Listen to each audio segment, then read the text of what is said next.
بسم اللہ الرحمن الرحیم۔ معزز حاضرین و ناظرین، آج ڈاکٹر عطا رحمٰن صدیقی ایک مرتبہ پھر آپ کی خدمت میں حاضر ہے۔ آج جس موضوع کی طرف آپ کی توجہ دلانا چاہتا ہوں وہ ہے کہ اہم نصیحتیں اہم شخصیات کی۔ ایک یہ ہے کہ آپ کو آپ کا والد نصیحت کرتا ہے، وہ بھی آپ کی بھلائی کو مد نظر رکھتے ہوئے۔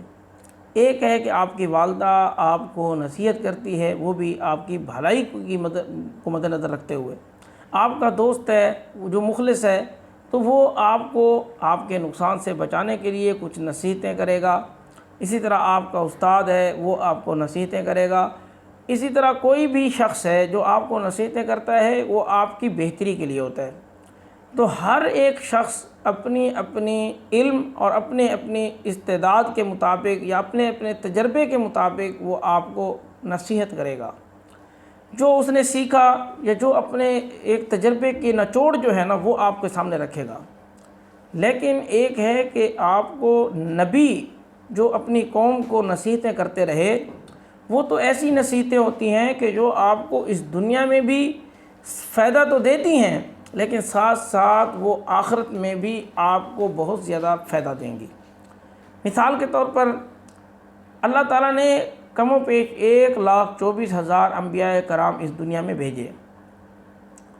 ان میں سے ہر ایک نے اپنی قوم پر محنت کی، اپنی قوم کو اپنے تجربات سے آگاہ کیا اور اپنی تجربات کی باتیں ان کو بتائیں، نصیحتیں بتائیں کہ یہ کام نہ کرنا یا ایسے کام ہیں ان کو لازم پکڑ لو۔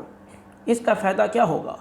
اس کا فائدہ یہی ہوگا کہ آپ دنیا میں ایک ایسی قوم کے طور پر سامنے آئیں گے کہ آپ کو لوگ دیکھتے ہی کہیں گے کیا سلجھی ہوئی قوم ہے، اور آخرت میں بھی آپ کے لیے بڑے ثمرات ہوں گے، بڑے ہی آپ کو ثواب اس کے عطا ہوں گے۔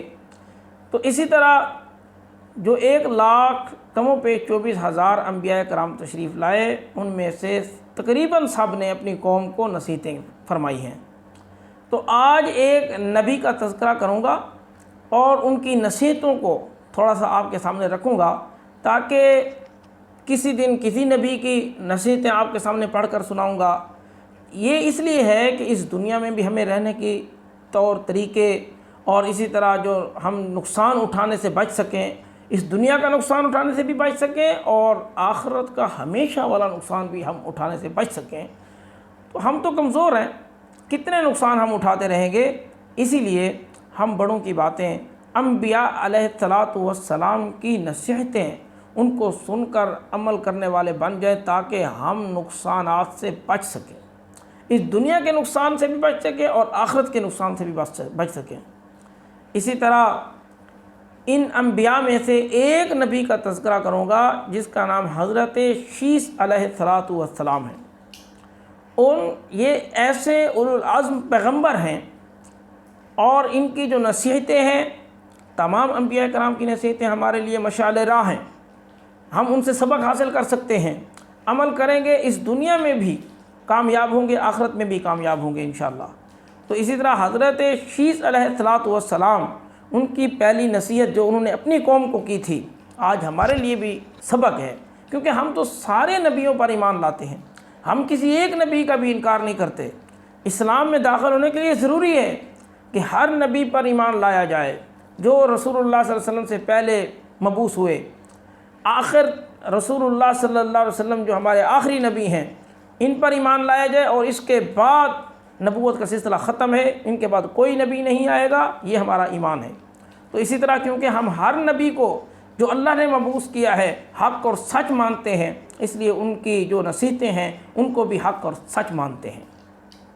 ان کی پہلی نصیحت حضرت شیث علیہ السلام کی کہ غصے کو زیادہ نہ بڑھانا اور اس پر قابو رکھنا۔ غصے کو زیادہ نہ بڑھانا، اس کا مطلب یہ نہیں کہ غصہ کرنا ہی نہیں ہے، آپ کو غصہ آئے گا، انسان کی طبیعت میں ہے۔ اب انسان ایک خلاف طبیعت چیز دیکھتا ہے یا خلاف شریعت باتیں سنتا ہے، طبیعت میں ایسا مزاج ہوتا ہے کہ غصہ تو آتا ہے، اور غصہ نکالنے کے لیے بھی انسان کچھ نہ کچھ کہہ بھی دیتا ہے۔ اب یہاں ان کی نصیحت پر اگر ہم غور کریں تو یہ نہیں فرمایا کہ غصہ کرنا ہی نہیں ہے، غصہ آئے گا آپ کو، غصہ آپ کریں، لیکن غصے کو زیادہ بڑھائیں نہیں۔ یہ نہیں ہے، بعض اوقات ہم نے دیکھا کہ ایک بات پر غصہ آیا 3 سال تک بولنا بھی چھوڑ دیا، اتنا غصہ بڑھا دیتے ہیں لوگ، اور ایک بات کو پکڑ کے بیٹھتے ہیں، سالہ سال چلے جاتے ہیں، ایک دوسرے سے عیدیں آتی ہیں، بیمار ہوتے ہیں، نہ تیمارداری کرتے ہیں، نہ ان کے پاس بیٹھتے ہیں، نہ ان کو کبھی خوشی اور غم میں شریک ہوتے ہیں، نہ عید میں ایک دوسرے کو ملتے ہیں، نہ شادیوں میں ایک دوسرے کے شریک ہوتے ہیں، غصے کو بڑھا دیتے ہیں۔ تو شیس علیہ السلام کی یہ نصیحت اگر ہمارے سامنے ہو کہ غصہ آئے گا، غصہ ہوگا آپ کو، لیکن آپ نے اس کو بڑھانا نہیں ہے، طول نہیں دینا۔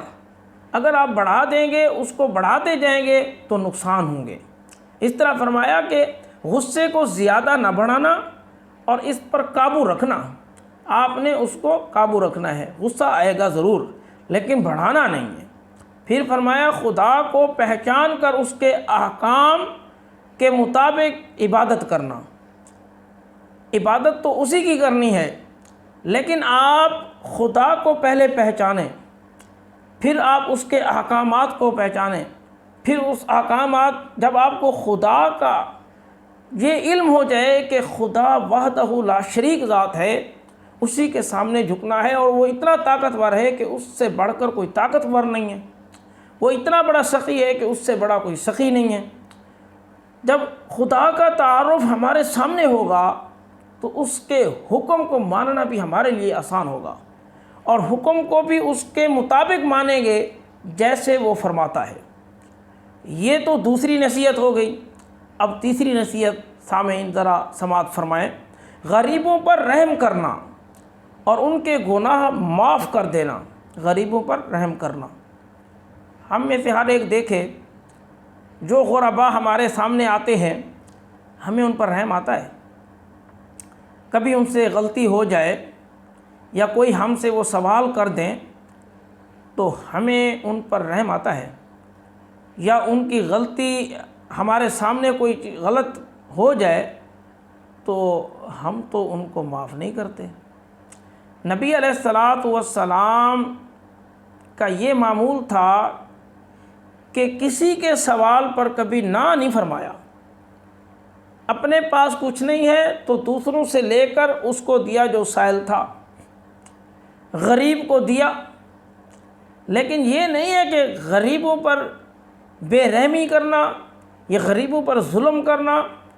لیکن ہم دیکھتے ہیں کہ جو غریب ہو، جس کا پتہ ہو کہ یہ تو کچھ نہیں کر سکے گا، ہم اس کے ہاں اس کا ستیہ ناش کر دیتے ہیں، اس کا جینا حرام کر دیتے ہیں۔ ایک تو ان کی نصیحت یہ بھی ہے حضرت شیس علیہ السلام کی کہ غریبوں پر رحم کرنا ہے، آپ کو رحم آنا چاہیے۔ صرف آپ اگر ان پر رحم نہیں کریں گے، غریب لوگوں پر، تو آپ پر بھی رحم نہیں کیا جائے گا۔ اگر آپ ان پر رحم کریں گے تو آپ پر بھی رحم کیا جائے گا۔ اور ان کے گناہ کو معاف کر دینا۔ غریب لوگ ہوتے ہیں، بہت سارے ان سے گناہ ہو جاتے ہیں، اس وجہ سے کہ جو آپ سمجھتے ہیں کہ جی ہمارا احترام نہیں ہوا، آپ سمجھتے ہیں ہماری طبیعت کے مطابق انہوں نے کام نہیں کیا، آپ سمجھتے ہیں کہ اس وقت آئے ہمارے پاس کچھ مانگنے کے لیے، سوال کیا، ہم آرام کر رہے تھے، ہماری بے آرامی کا سبب بنے۔ بہت ساری ایسی چیزیں ہیں جو آپ کو لگتا ہے کہ انہوں نے گناہ کا کام کیا ہے، آپ کو حکم یہ ہے کہ آپ انہیں معاف کر دیں۔ ان کو معاف کرنے سے کیا ہوگا؟ جیسا آپ ان سے سلوک کریں گے، اللہ پاک آپ کے ساتھ بھی ویسا معاملہ کریں گے۔ اگر آپ ان کے گناہ معاف کریں گے، ان غرباء کے گناہ معاف کرنے کی برکت سے اللہ آپ کے گناہ بھی معاف کر دے گا۔ امید ہے کہ آج کی یہ ویڈیو آپ کو اچھی لگی ہوگی۔ اب آپ ہماری ان ویڈیوز کو آگے شیئر کریں، لائک کریں، اور ہمارے چینل کو ضرور سبسکرائب کریں، کیونکہ ہم روزانہ ایسی قیمتی ویڈیوز شیئر کرتے رہتے ہیں تاکہ آپ تک پہنچتی رہیں۔ اور اس کو صدقہ جاریہ سمجھتے ہوئے یہ وہ نصیحتیں ہیں جو ہم میں سے ہر ایک کے لیے ضروری ہیں، تو اسی لیے ہر ایک تک پہنچنی بھی چاہیے۔ اللہ تعالیٰ سے دعا ہے کہ اللہ تعالیٰ ہم سب کو عمل کرنے کی توفیق عطا فرمائے۔ انشاءاللہ پھر نیکسٹ ویڈیو میں ملتے ہیں آپ سے۔